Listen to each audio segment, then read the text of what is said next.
Kami akan langsung lanjutkan perbincangan bersama tim hukum dari ketiga pasangan calon. Tadi melanjutkan ke Mas Jamal. Mas Jamal, mungkin proses dari pelaporannya saat ini dari mulai Bawaslu atau nanti akan ke MK atau nanti ada wacana untuk menggunakan hak angket, itu seperti apa Mas sekarang?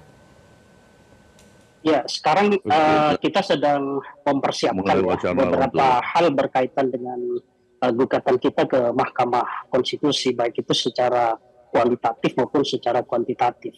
Tapi yang jelas bahwa kepentingan kita untuk memastikan pemilu 2024 ini berjalan sesuai dengan koridor konstitusi itu sebenarnya bukan hanya sekedar kepentingan 01 dan 03 ya, tapi ini adalah kepentingan bangsa secara luas, sehingga menurut saya 02 punya kepentingan juga untuk itu. Karena jangan sampai jadi akan langsung mencoba proses ke MK begitu ya, Mas Jamal ya. Yakin mungkin akan memproses ke MK karena di situ ada Anwar Usman yang kembali aktif?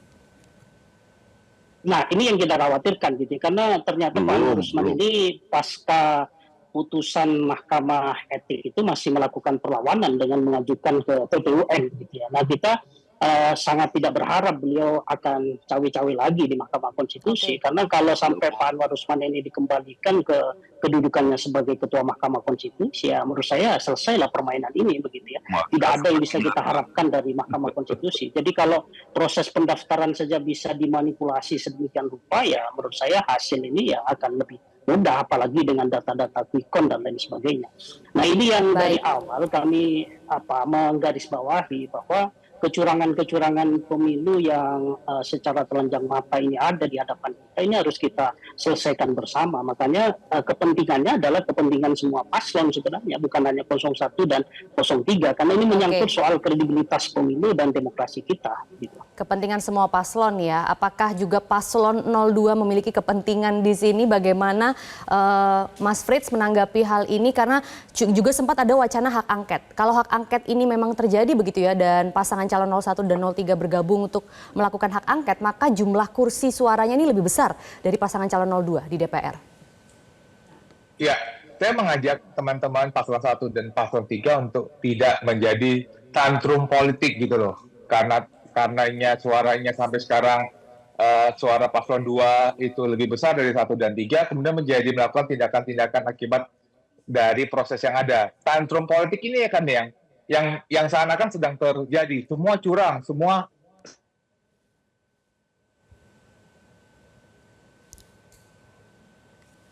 Mas Frits, audionya sepertinya paslon 2 kan juga memiliki temuan. Kami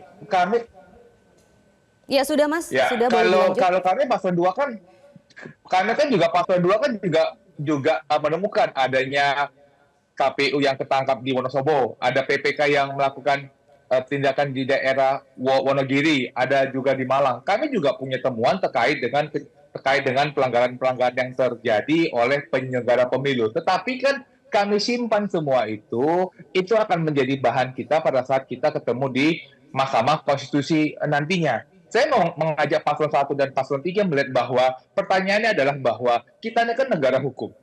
Pada saat negara hukum, pada saat hukum sudah mengatur bagaimana cara proses untuk mengatasi sebuah persoalan, itu kan merupakan keputusan yang sudah diambil oleh anggota Dewan Perwakilan Rakyat, oleh paslon 1 dan juga oleh paslon 2 dan 3. Untuk bagaimana mengatasi persoalan-persoalan tersebut melalui jalur hukum. Mari kita pergunakan jalur-jalur hukum yang sudah terjadi. Apabila misalnya paslon 1 dan paslon 3 mengatakan ada sebuah kegiatan TSM yang sudah terjadi, silakan kita mempergunakan jalur yang ada. Saya rasa sebagai seorang negarawan, kita harus siap untuk mengatasi, bertemu melalui jalur yang lebih terhormat, melalui jalur pengadilan, jalur hukum, Mahkamah Konstitusi. Mari kita mempergunakan itu. Dan juga buat masalahnya hukum sekarang ini sedang diacak-acak oleh kekuasaan. Betul, sampai sekarang bagaimana kita bisa berjalan dengan hukum ketika kekuasaan itu terus mengintervensi. Dari mana permohonan dari Pak Anwar Usman. Dan sepanjangnya saya ingat, putusan MK sudah mengatakan bahwa Pak Yang Mulia Anwar Usman tidak bisa terlibat dalam proses pilpres. Kalau kita menghormati kepada MK misalnya, putusan MK juga memperpanjang masa jabatan KPK.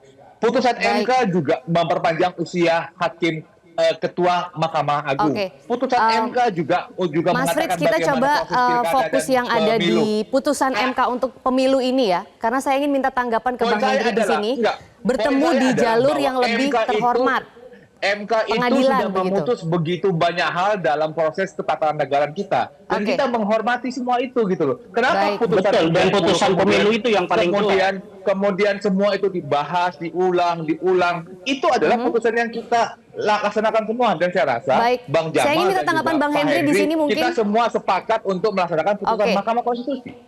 Oke, sudah dipahami. Mas Frits, silakan Bang Hendri bertemu di jalur hukum. Oke. Bertemu di jalur hukum itu memang harus, ya. Kemudian perlawanan yang kami lakukan, perlawanan hukum dan perlawanan secara politik, ya. Saya kembali lagi mengingatkan bahwa kami tidak terlalu tertarik ya untuk bicara mengenai kuantitas ya dalam hal ini dari jumlah perolehan atau angka-angka ya. Tapi kami lebih melihat ini dari satu manipulasi politik ya, satu kecurangan yang terjadi dalam pemilu. Hal ini bisa terlihat dengan penyalahgunaan kekuasaan ya, dan juga dilakukan dengan yang nampak seperti mobilisasi birokrasi ya.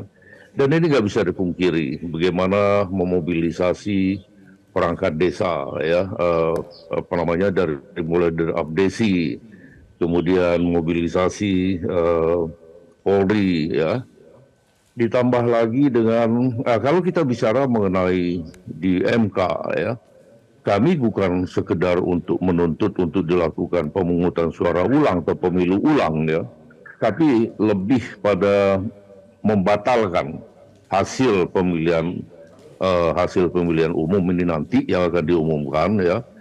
Karena banyak negara yang sudah pernah Mahkamah Konstitusinya yang membatalkan putusan KPU-nya seperti Oke, misalnya jadi goalnya di apa? Pemilu ulang atau bagaimana Kenya, Bang Hendri? hasil Pilpres di Kenya. Ya tentu pemilu ulang, minimal pemilu ulang ya, jadi pemungutan pemilu ulang ya. Dan Oke. itu sudah pernah terjadi di beberapa negara, bukan hal baru, di Kenya, di Oke. Mali, di Austria ya. Nah, Baik. kami lebih cenderung ke arah situ ya. Karena Baik, kalau dari paslon 01, karena jangan waktunya tersisa dikatakan sedikit, bahwa saya mohon izin untuk minta tanggapan paslon 01. Goalnya, targetnya, proses ke Bawaslu dan MK ini apakah juga sama pemilu ulang? Ya, betul sekali, karena yang kita paling persoalkan itu adalah prosesnya. Jadi kalau mau dipersingkat bahwa yang melakukan kecurangan ini bukan individu, begitu ya, bukan presiden, tapi ini adalah by design kekuasaan. Nah, ini yang harus kita lawan. Ketika kekuasaan itu menjadi pemain yang seharusnya dia menjadi wasit, ini yang merusak terhadap tatanan pemilu kita, begitu ya. Baik, Jadi terakhir kalau saya boleh minta kecurangan tanggapan itu Mas Frits hanya di sini, Mas individu, Jamaluddin, kami sudah ini saya kira menangkapnya. sangat mudah sekali. Baik, Kalau Mas Frits saya sih bagaimana kalau sampai mengatakan pemilu ulang? bahwa undang-undang sudah mengatur kapan pemungutan suara ulang dan kapan kondisi di mana pemungutan suara itu dapat diulang. Itu adalah pemungutan suara. Undang-undang kita tidak mengenal apa yang dimaksud dengan pemilu ulang. Dan yang kedua, Mbak, apabila memang paslon 1 dan paslon 3, kan kita punya dasar hukum. Siapa yang mendalilkan, dia harus bisa membuktikan. Silakan paslon 1 dan paslon 3 membuktikan klaim yang diajukan. Tetapi dalam proses ini, mari kita bertemu di Mahkamah Konstitusi, mari melaporkan ke Bawaslu. Itu kan kewenangan, itu jalur yang sudah diberikan oleh undang-undang. Mari saja kita pergunakan jalur tersebut. Baik, jadi sudah siap ya semuanya jika harus bertemu di pengadilan ya? Oke, kita akan tunggu nanti prosesnya seperti apa. Tim hukum Timnas Amin, Jamaluddin Gofur, Frits Edward Siregar, Wakil Komandan Alpa TKN, Prabowo Gibran, dan juga Wakil Deputi Hukum Tim Pemenangan Nasional TPN Ganjar Pranowo Mahfud MD, Henry Yosodiningrat. Terima kasih sudah bergabung bersama kami di Metro Siang. Jelajahi cara baru mendapatkan informasi. Download Metro TV Extend sekarang.